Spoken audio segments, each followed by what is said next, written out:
What are the top do's and don'ts of law school final exams? Well, the first do is do teach yourself the material by rewriting it. Yes, you heard me correctly. The best way I have ever found to actually internalize the massive amount of material that you have covered during the law school semester is by rewriting it. And so in that first document, we're taking our reading notes, our class notes, any questions asked in office hours, and putting it in a document known as an outline, which is a comprehensive compilation of all of the material that we have covered in class. But we don't actually want to stop there. I'm a huge fan of taking that document, your outline, and recreating it one more time, rewriting it one more time in a condensed and organized way known as canned answers, or you may have also heard it referred to as pre-writes or as an attack outline. And once again, when we're rewriting it, we're able to show our brain the information one more time. We're able to actually make sure that we understand what it is we're writing, and we can take that information and organize it in a much more dialed in way that we can actually use on a final exam.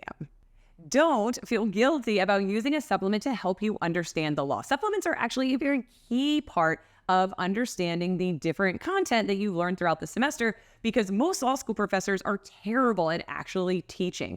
They present the material in a very disorganized, chaotic, unrelated way. And so using a supplement can not only help you understand the information substantively, but also in a structure that makes sense and is usable on a final exam. And so when we talk about supplements, that's kind of a generic word for anything that's not your casebook or your professor's lecture. And so that can come in the form of a 2L outline or attack outline. It can come in the form of video content, or it can come in the form of written content, also known as horn books. These are the more traditional types of supplements. But whichever type you use, I always recommend picking one per doctrinal class and using that to help you supplement your reading notes, your class notes, and your professor office hour questions so that you can build out a comprehensive outline and then, of course, that secondary document as well.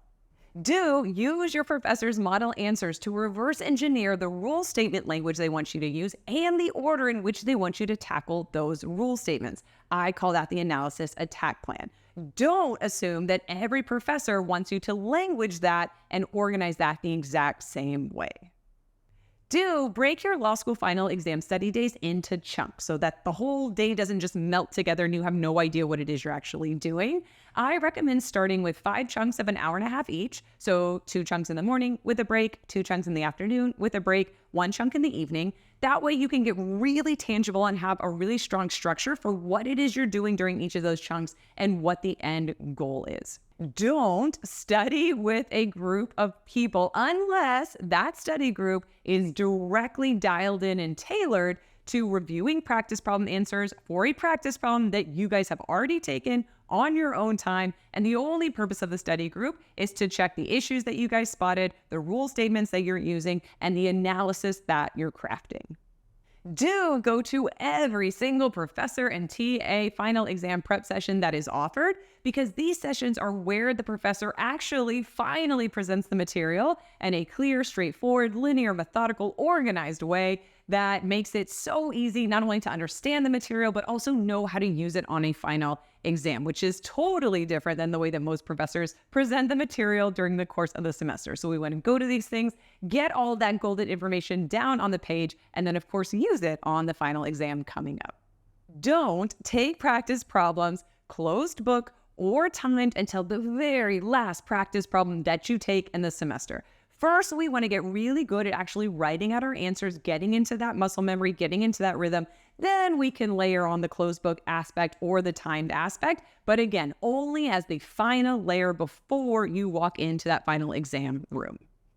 Do remind yourself what an incredibly freaking amazing badass human you are for doing something like law school exams that is so insanely difficult and outside of your comfort zone. And don't talk about the final exam after the final exam ever, ever, ever in any situation at all, period.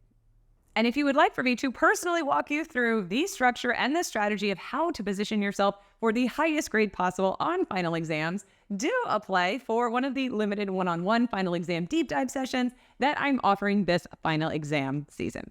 And with that, guys, go show them what you've got.